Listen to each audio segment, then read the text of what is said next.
Paul Hart was a father, a husband, and a man who claimed he'd do anything for his 6-year-old daughter, Lily.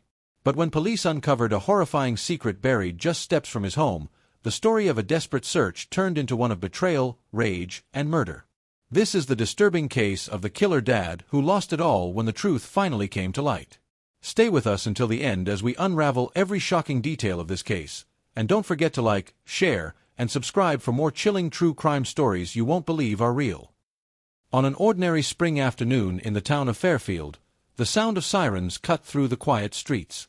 It all began with a frantic call from Paul Hart, a 33-year-old construction worker who lived with his wife and their 6-year-old daughter, Lily. Paul's voice on the line was frantic, describing how his daughter had disappeared without a trace. According to him, he had only stepped outside for a few minutes to grab a tool from his truck. When he came back inside, the house was eerily silent. The television was still on, Lily's favorite stuffed rabbit lay on the couch, but the child herself was nowhere to be seen. Police officers rushed to the Hart home and were met with chaos. Rachel, Paul's wife, was in tears, clinging to neighbors who had gathered after hearing the commotion. Within hours, word spread through the town. Flyers were printed, volunteers set up a base at the local church, and search teams formed to scour every corner of Fairfield. Helicopters flew overhead while officers combed nearby woods and fields. The case wasn't just another missing child report, it had the raw intensity of a race against time. Everyone hoped Lily had simply wandered off and would be found safe, but deep down, an unsettling fear grew stronger with each passing hour. The first 24 hours were consumed with tireless searching. Neighbors swore they hadn't seen Lily outside, though a few thought they remembered hearing shouting from the Hart house earlier that day. Paul joined in on the search, shouting his daughter's name across fields and creeks. Cameras caught him begging for her safe return during a press conference organized by police. His trembling voice and red-rimmed eyes drew sympathy from many, but some in the crowd whispered quietly, exchanging glances that suggested something didn't feel right. Officers worked methodically, interviewing neighbors, friends, and anyone who had contact with the Hart family. No suspicious vehicles had been spotted in the area, and no strangers had been reported lurking nearby. Without signs of an abduction, detectives struggled to piece together how Lily could vanish in such a short window of time. Her room offered no clues beyond an open window, which might have been left that way earlier in the day. The lack of evidence was unsettling, almost too clean. Despite Paul's insistence that he had only been gone for minutes, investigators noted small inconsistencies in his story. At first, he claimed he had gone to the garage, then later said he had stepped out to check his truck. The time frames shifted each time he was questioned. Still, the urgency of finding Lily overshadowed the inconsistencies, and search teams pushed harder.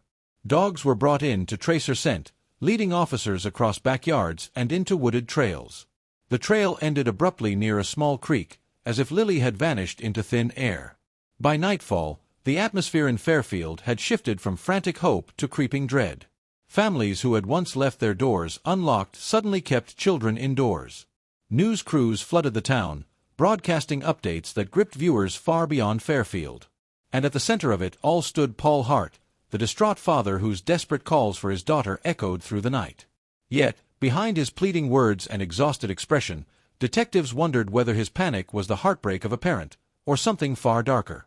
As the search for Lily stretched into its second and third day, the focus of the investigation began to shift.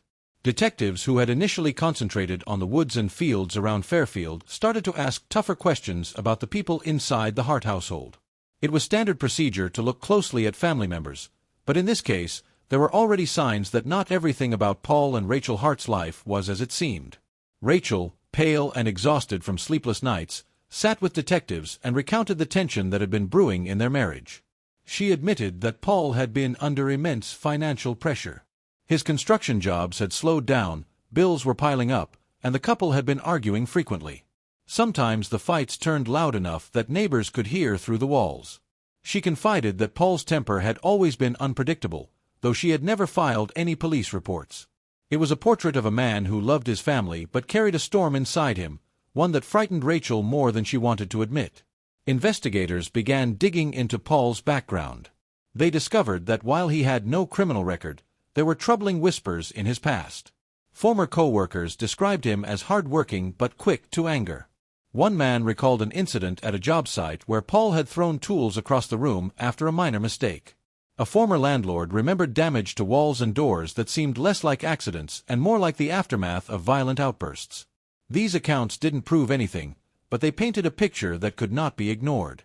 Meanwhile, Paul's behavior during the search drew mixed reactions. On one hand, he was constantly present, helping comb through fields and organizing volunteers. On the other, he seemed restless, unable to sit still for even a moment. Detectives noticed that he often avoided eye contact during interviews, his answers shifting slightly each time. While his public appeals for Lily's return struck many as heartfelt, investigators began to see cracks. When asked to recount the timeline of the afternoon Lily went missing, he struggled to give consistent details. At first, he said he had been gone only a couple of minutes. Later, the gap stretched closer to 10. These inconsistencies gnawed at the detectives, who knew that in missing child cases, every minute mattered. Rachel's own words added another layer of unease. She insisted that Paul adored Lily, that he would never intentionally harm her, but she also described moments when his temper seemed to flare without warning. She remembered times when Lily's crying made him snap, when he stormed out of the house only to return hours later, silent and brooding. To Rachel, those moments had felt like cracks in the foundation of their family, but she had clung to hope that Paul would change. Now, with Lily gone, those cracks looked more like warnings she had ignored. Detectives weighed every detail carefully. Was Paul a grieving father drowning in guilt and desperation, or was he hiding something much darker beneath the surface? The community still rallied around him, but behind closed doors, investigators were beginning to believe that the truth about Lily's disappearance lay not in the woods or fields of Fairfield, but within the walls of her own home. By the fourth day of the investigation, the search for Lily had taken on a grim intensity.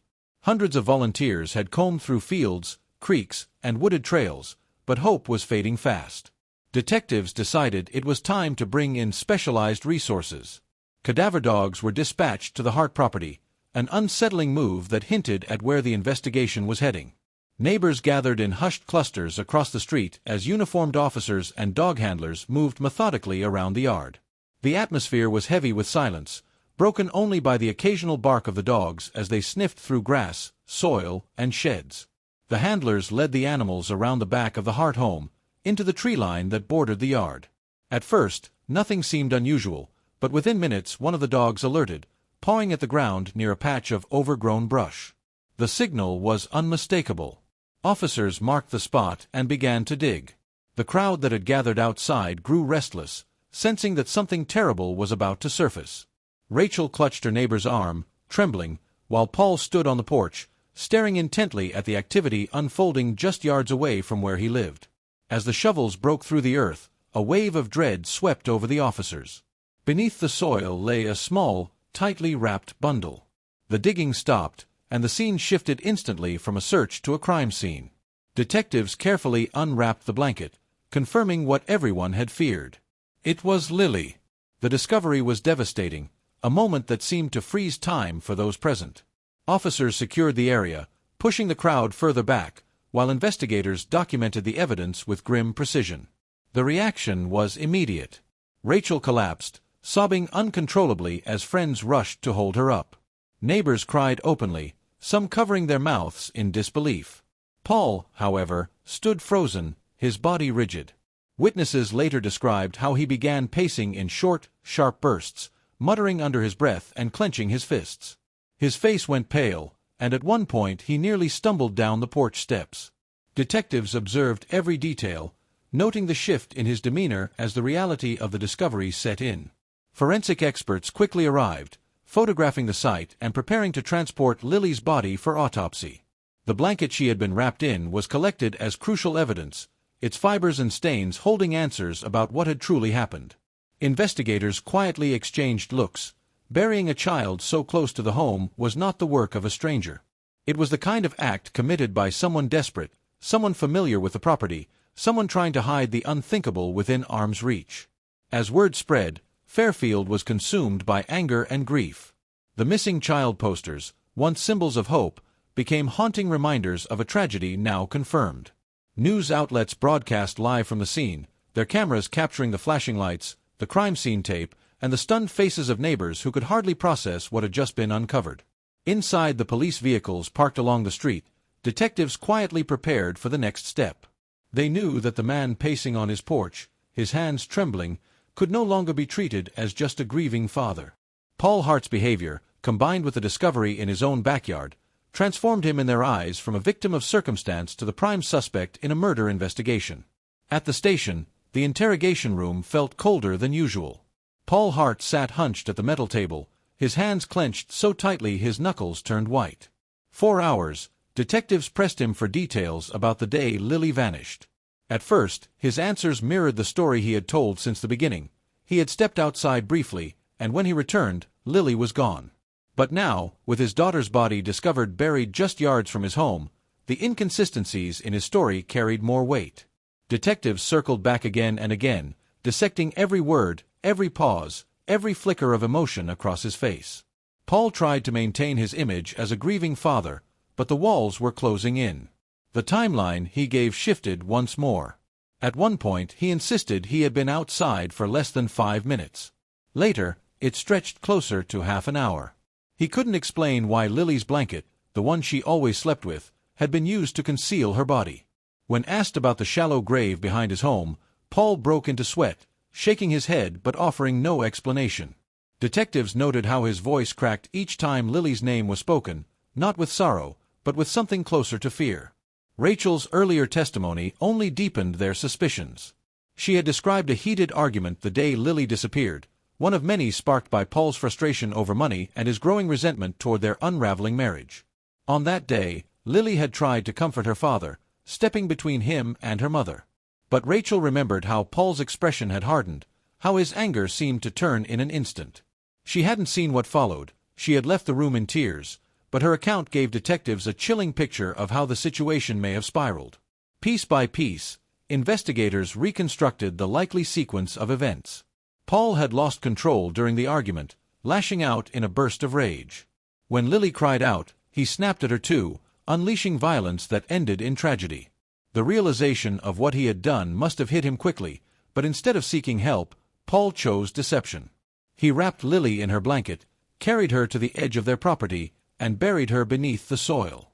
Then he staged the frantic phone call, playing the role of a desperate father in hopes of convincing everyone she had been taken by a stranger. Forensic evidence began to seal the case.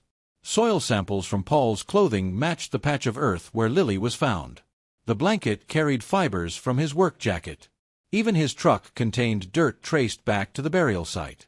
Every test, every sample, added weight to the growing mountain of evidence. When presented with the findings, Paul's defenses weakened. He slumped in his chair, muttering that it had been an accident, that he hadn't meant for it to go so far. His words were chilling in their simplicity, a muted acknowledgment that what had once been a story of abduction was now exposed as a father's violent betrayal. The confession, partial as it was, confirmed what detectives already knew. This wasn't the act of an unknown predator lurking in Fairfield. It was the eruption of rage from within the Hart household itself, a storm that had consumed an innocent child. For the community, the revelation was more than devastating. It was a betrayal that shattered trust in the most sacred bond of all. The courtroom in Fairfield was packed when Paul Hart stood trial for the murder of his daughter. Families from the community filled the benches, their faces grim as they listened to the charges read aloud. The image of Paul as a grieving father had long since dissolved. Now, he was a defendant in shackles, accused of the unthinkable, taking the life of the very child he was supposed to protect. Prosecutors wasted no time laying out their case, methodically walking the jury through the evidence that tied him to the crime. Photos of the burial site, the soil samples, and the fibers from Lily's blanket painted a damning picture. The forensic experts explained in clinical detail how each piece fit together, leaving little room for doubt. Rachel testified against him, her voice shaking as she recalled the arguments that had consumed their marriage. She spoke about Paul's temper, his frustration with money, and the growing cracks in their family life. Most haunting of all was her account of Lily's final day, how their daughter had stepped in, trying to ease the tension, only to become a target of Paul's anger. Her words pierced the courtroom, and even hardened jurors shifted uncomfortably in their seats. The defense attempted to argue that the tragedy had been accidental, that Paul had lashed out in a moment of rage but never intended to kill his child. They tried to frame him as a broken man overwhelmed by stress, someone deserving of sympathy rather than lifelong punishment. But the jurors couldn't overlook the deliberate steps he took afterward, the staged disappearance, the shallow grave, the lies repeated to officers and volunteers. His actions spoke louder than any defense. When the verdict was read, the silence in the courtroom was deafening. Paul Hart was found guilty of first-degree murder. The judge sentenced him to life in prison without the possibility of parole. As he was led away, reporters captured the hollow look in his eyes, a man stripped of everything: his freedom, his family, his reputation. There was no outburst, no final plea of innocence. Just the shuffle of chains as he disappeared from view. Rachel left the courtroom in tears, clutching a photo of Lily. She filed for divorce soon after and moved away from Fairfield, unable to remain in the town where every street corner reminded her of what she had lost. Neighbors who had once gathered in solidarity during the search now spoke in hushed tones about betrayal. Many admitted they had wanted to believe Paul's desperate pleas, but now felt haunted by the memory of his staged grief. The community itself was scarred. Parents became more protective, doors that had once been left unlocked were now double-bolted, and a lingering sense of mistrust settled over Fairfield. The case became a cautionary tale told for years to come, a reminder that sometimes danger doesn't come from strangers lurking outside, but from within the walls of home. For those who had searched tirelessly, who had prayed for Lily's safe return, the outcome was devastating. There was no rescue, no happy reunion, only a small grave that marked the end of a life cut short.